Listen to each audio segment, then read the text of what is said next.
നമസ്കാരം, ഇത് IBN Malayalam. Yemen പൗരനെ വധിച്ച കേസിൽ മലയാളി നഴ്സ് നിമിഷപ്രിയയുടെ വധശിക്ഷ യമൻ പ്രസിഡന്റ് ശരിവെച്ചു.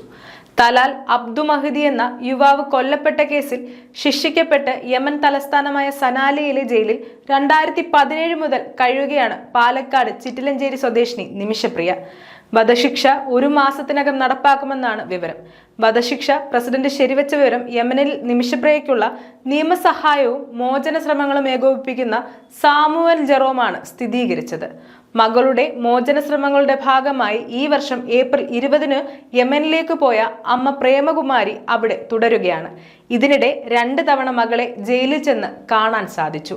തലാലിന്റെ കുടുംബത്തിന് ദയാധനം, അതായത് ബ്ലഡ് മണി നൽകി നിമിഷയുടെ മോചനം സാധ്യമാക്കാനുള്ള ശ്രമം ആക്ഷൻ കൗൺസിലിന്റെ നേതൃത്വത്തിൽ ആരംഭിച്ചിരുന്നു. ചർച്ച ആരംഭിക്കാൻ $40,000 വേണമെന്നായിരുന്നു ആവശ്യം. ഇതിനായി $19,871 സമാഹരിച്ച് 2024 ജൂലൈയിൽ കൈമാറി. 2015 സനായിൽ തലാലിന്റെ സ്പോൺസർഷിപ്പിൽ നിമിഷപ്രിയ ക്ലിനിക് ആരംഭിച്ചിരുന്നു.